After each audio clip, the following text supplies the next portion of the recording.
luck getting your $2,000 back over the next 25 years.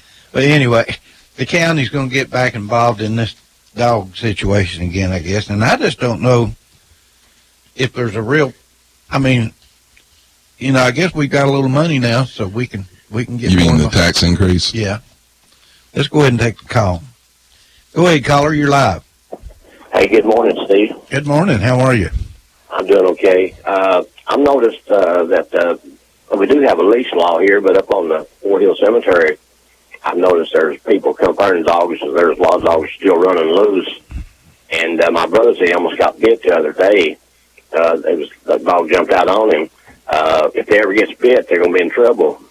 What are they doing, going up there and letting their dogs run free? Well, the dogs that got all the way to the other side of town came from Fort Hill Cemetery area. That's where the dog came from. Yeah, people bring them apart sometimes, just let them run loose. And I think the law says you're supposed to have them on a leash. You're supposed to have them on leash or contained in a fence. Yeah, well, I've noticed a lot of up there on cemetery up here, they just let them run loose. And I've actually got onto them. I said, if you don't start putting them on a leash, I'm going to have to call the police on you. Mm-hmm. And but like I just heard Steve say a while ago, people are going to have to start being responsible for what their dogs do. Well, why don't we just outlaw dogs like that? I don't know if you can or not, can you? Well, I mean, if it'll work for a gun, I'm sure if we just pass a law saying it's illegal, then that'll fix the problem. Well, one of the problems they've got with this thing is that the county police, the dog control people can't go in someone's yard without the police being there. But we're okay with them confiscating someone's constitutionally protected guns, but they can't go get their dog. We're all good. Here's my point about that. This is the same thing.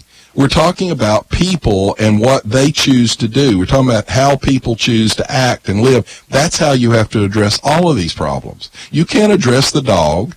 You can't say, well, we're just going to magically pass a law and say, well, it's illegal. It already is illegal for the dog to be off a leash. And yet, what do people do? They violate that law. You have to deal with the people. Well, then, I'm going to get back to what I was trying to talk about. Right now, Speefy, or whatever the name of this dog catching place, they can't go into someone's yard unless the police are there.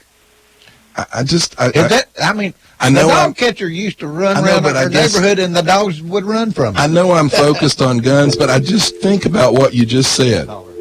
You can't go in the yard to get a gun or a dog, right, but you can go into the house and take their constitutionally protected firearms. With permission. No, because the neighbor said so. So that's my... I guess it's going to be a gun day. No, but do you understand what I'm saying? I could argue with you all day long. Do you understand what I'm saying? Well, not really. That dog right now is more protected than your guns are. The dog is not in the Constitution. That's right. And the dog is not a constitutionally protected issue. Well, let me ask you this. I'm going to get back on guns since you seem to want to talk about guns. I don't mind talking about the dogs. Now, wait a minute. If there is a family member, yep, or a policeman, yep, decides that someone needs to have a gun taken away from them. Well, the problem is, just like I said, in all 50 states, that was doable. But you had to have a mental health expert involved. Evaluation. And that's the problem with the red flag laws. It's not just a family member. It can be a neighbor, which opens the door for abuse. And I said this yesterday to Congressman Fleischman. He was at the Rotary Club. I think gun owners probably are going to have to live with these red flag laws because, just like Franklin said, the public's upset. Whether it's justified or not, they're upset. But the best we can do is to do them on a state level because the problems with the bureaucracy, the problems with the potential...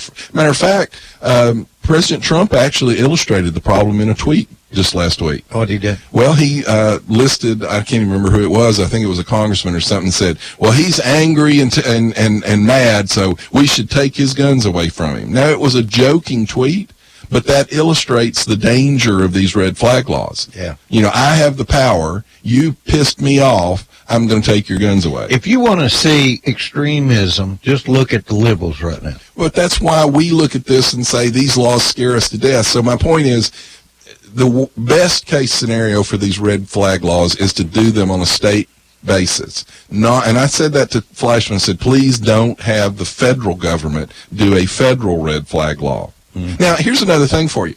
Only 38 states, we talked about the background checks, only 38 states are providing 80% of the information they're supposed to the federal government for the background checks. Let that sink in a minute. So we have this law, and we're claiming, oh, we need more background checks. Well, why? Only 38 states are actually cooperating, and they're only cooperating to the 80% level. How do you have a background check on an illegal?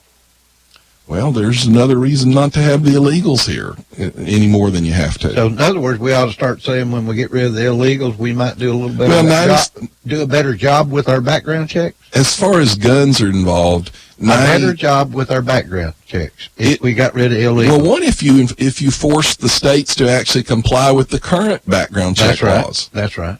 Now, President Trump and the Republicans passed what they called it the fix.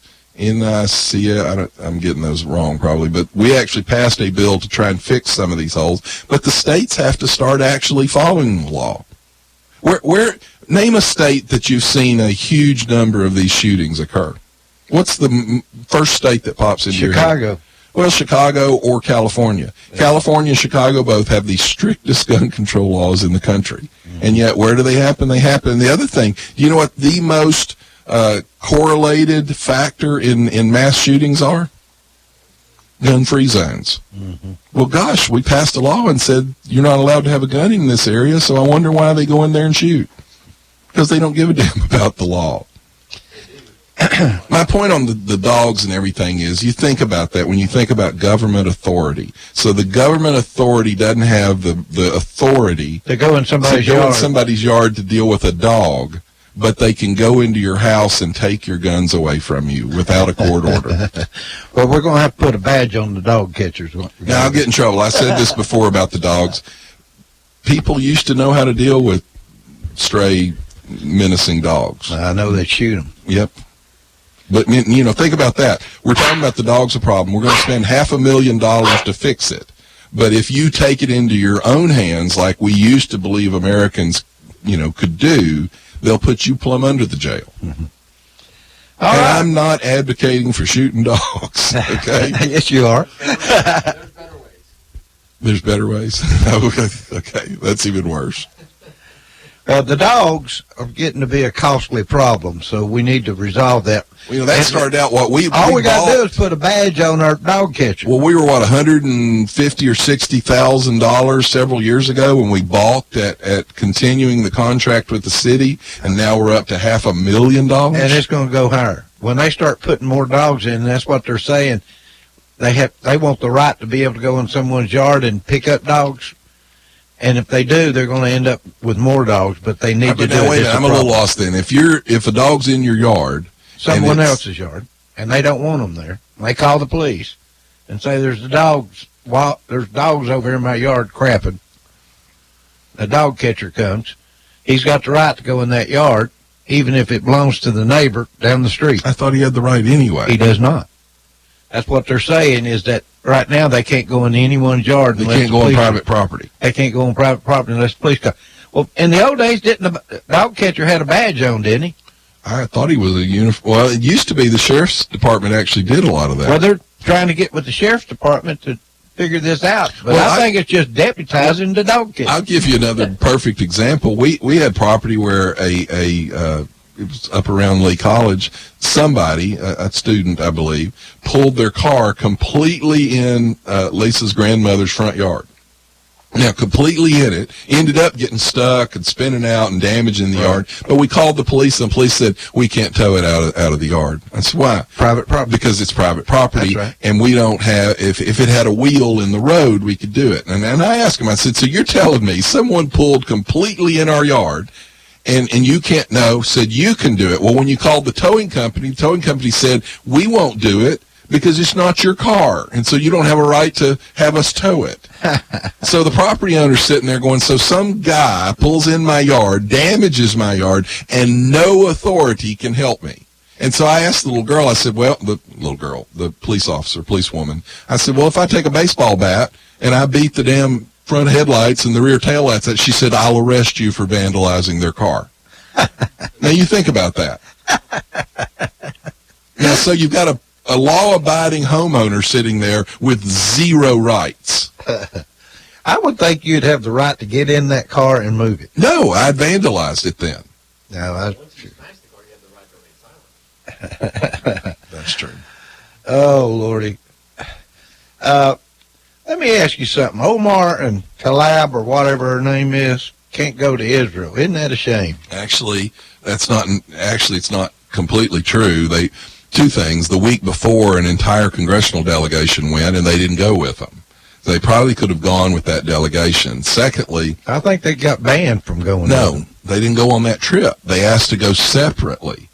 So a congressional delegation went, and they probably would have been allowed. John, I think you got the story wrong. No, I 'Cause don't. they were going with that group. No, they weren't going with that group. They asked to go separate, and they had a separate agenda and everything. And Tlaib lied about it in her press conference just the other day. She said they were going to meet with Knesset members and Israeli parliament members, and then what's bad about it is she had published her own itinerary. There were absolutely no meetings with any Israeli government officials. There were meetings with Hamas or Palestinian officials. There were meetings with semi-coordinated terrorist organizations. No meetings with the government. What do you think's going on Well, in here's the America other thing. right now? Then Tlaib turns around and says, "Oh, my grandmother's dying. This is the last." Now she said this. She This shed is- a tear. I saw it. She said It this was is a the tear from a last glass eye. chance that I will get to visit my grandmother. So the Israeli foreign minister said, then you can apply. Actually, Netanyahu said you can apply for a humanitarian visa to visit your grandmother. She applied for a humanitarian visa. The next day, they approved the humanitarian visa. That's when she had her press conference and said, "I'm not going." So she used her dying grandmother to make a political And she point. shed a tear during that. She cried during that thing, but they authorized her to enter the country to visit her grandmother. They just said, you can't go meet with, Palestinian leaders. We're authorizing you to come visit your grandmother. She didn't want to do that. What do you think's going on with Epstein hanging himself? How do you think that happened? I think it most likely was neglect and just, not paying attention. I don't think it was a conspiracy, but You don't think it was a conspiracy? They put him in a cell with His own lawyers- with a bunk bed. his own lawyers asked for him to be. He had a partner in the cell. Yeah. His own lawyers asked for him to be pulled out because he was supposedly scared of his cellmate, and they asked for him to be removed from suicide watch. His lawyers asked for him to be removed. Well, they gave him his wish. Well, I mean, people, they had Bernie Carrick on, who's a former NYPD police commissioner and had been convicted of some white-collar type crimes and served time in that same federal penitentiary. And he said there is basically no way that you can prevent someone from killing themselves if they want to. They had 30-minute bed checks. Now, they didn't do the bed checks like they should have. And again, I think that's incompetence, probably. But it takes about 6 minutes to kill yourself. So if they do a bed check and they don't come back for 30 minutes and you hang yourself right after they leave the bed check, you're dead before they come back. But you got to have a place to hang yourself, and you got to have something to hang yourself with. You have to have a sheet. Well, typically in those kind of deals, they give them paper sheets. He had real sheets. He was in a cell with a bunk bed. I think it was set up. He could do it anytime he was ready. Well, he did his will 2 days before this. He redid his whole will 2 I'm not days before disagreeing. this. But, then you get into, if it's a conspiracy, what's funny is there's been hashtags for Trump to have done it, but the more likely person to have done it would be the Clintons. That was the other hashtag, Clinton body count. What is a white supremacist? Well, it's someone that views the white race as a superior, race. That's all I hear on CNN Of course, that's all you hear. and MSNBC. Now, Louis Farrakhan is a black supremacist.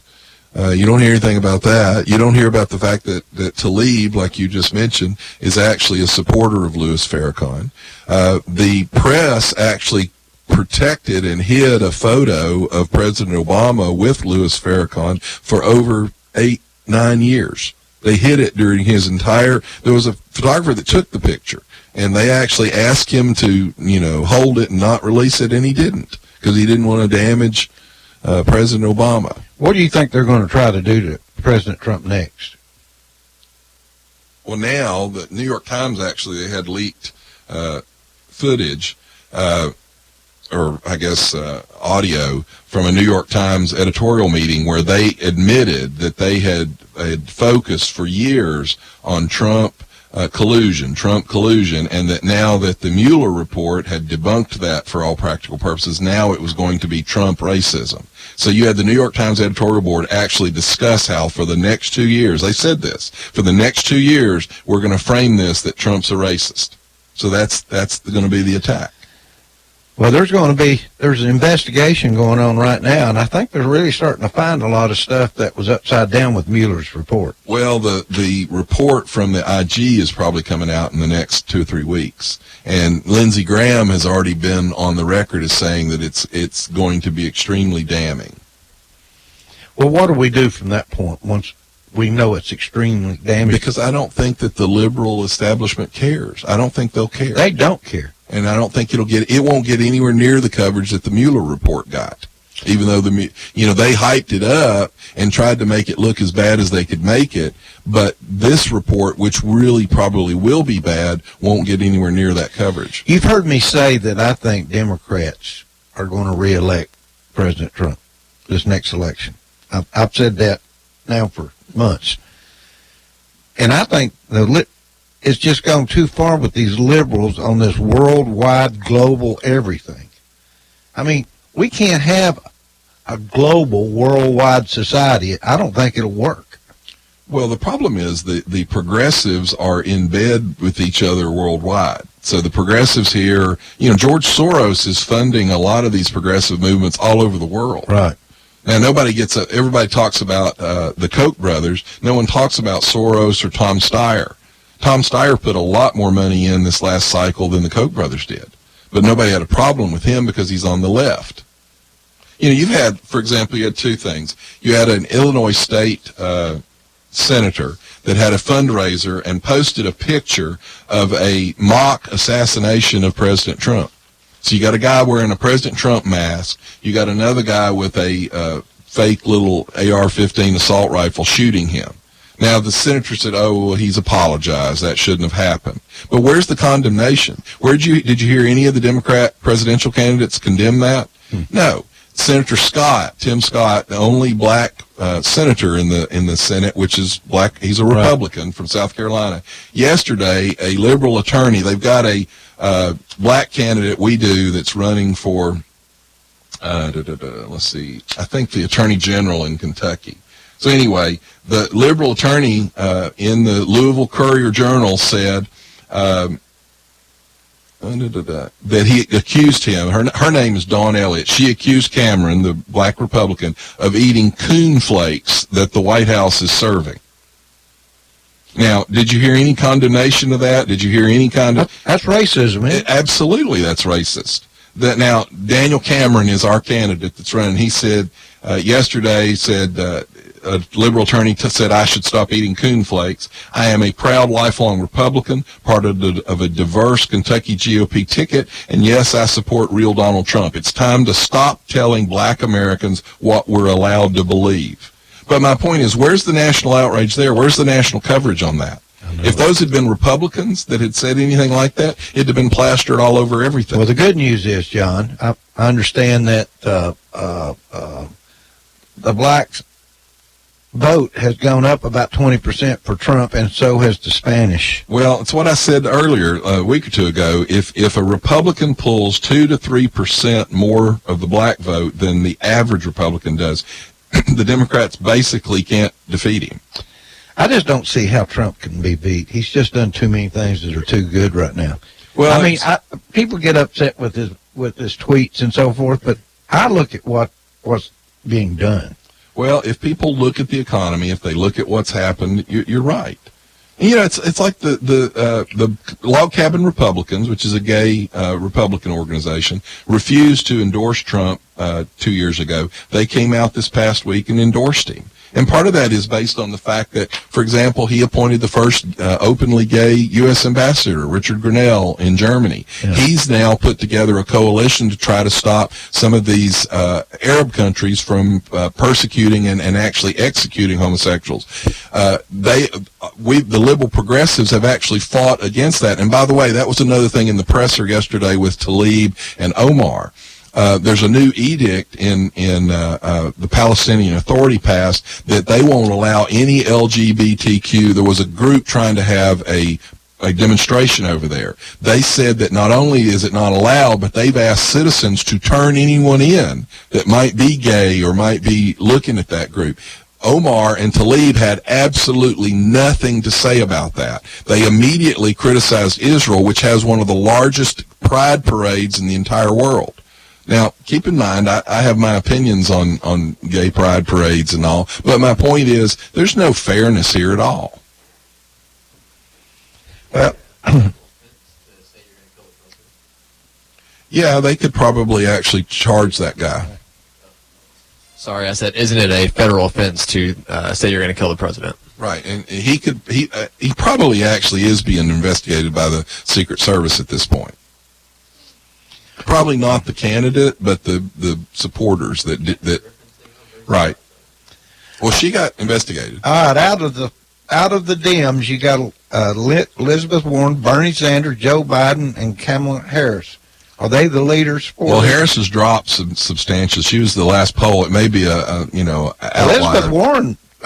Warren is actually rising. They say the Democrat Party is scared to death of her rising because they think she's a worse candidate. Although Biden couldn't get his endorsement from his own wife this past week. You didn't hear that? Yeah, I watched her. She said, well, he may not be the best, and he may not be your favorite, but you got to vote for him because he probably can win. We got to beat Trump. The bottom line is we got to beat Trump. Yeah, but here's the real problem with that. That's because he's polling at the top. When he drops below the top, if any of these people who are climbing cross him, their entire campaign is built on the fact that he's the top polling candidate. They haven't got anybody they can put in place. I mean, the Dems, they really don't want Elizabeth Warren. By the way, the Parkland kids, the Parkland shooting, they came to meet with Joe Biden when he was vice president. Now, don't think about the fact that Parkland happened after he wasn't vice president anymore. He made that statement last week. Oh, those Parkland kids came to meet with me when I was vice president. It didn't happen when you were vice president. It happened after you left office. I don't know, but the Dems got a problem. I'm telling you, they have a problem with their candidates. They don't have anybody capable of being a president right now. And I heard them talking the other day, there's Dems that probably are better candidates that won't run. Well, all this I don't like Hickenlooper, but he wasn't completely crazy. There's several in there. There's one that got up, it may have been Hickenlooper, and said, look, this is crazy, this Medicare for all, you can't pay for it. He said that at the California State Democratic Convention. They booed him off the stage. There was a sign the other day, I saw this, John, you'd love this, and I wish you could have seen it. A guy was holding up, Democrats for Trump. We need a leader too. Hmm? So, like I said, I've told you all along, the Democrats are going to re-elect Look, when Trump. you look at the polling, though, Trump, this last poll, there were 4 different Democrats that polled above him. The problem with that is that doesn't take into effect that we haven't even started the campaign right now. I know it. All right, I guess we're about out of time, so I want to thank everybody for tuning in this morning, and well, I want to wish the Bradley County government good luck in the warehouse business. Apparently, we've gone into the warehouse business now, too. So, are you talking about the Pie Center? Yeah, I mean, if you own warehouses in Bradley County, just be grateful that they raised your taxes, used your money to compete against you, because there's no big deal with that. In other words, you must have some warehouse space. No, I don't. I just think, we used to call that socialism when the government was actually running business. Yeah. All right, folks, that's it for today. We'll see you next week. Bye-bye. You've been listening to Backfire with Steve Hickson, John Stanberry, and Franklin Chansey.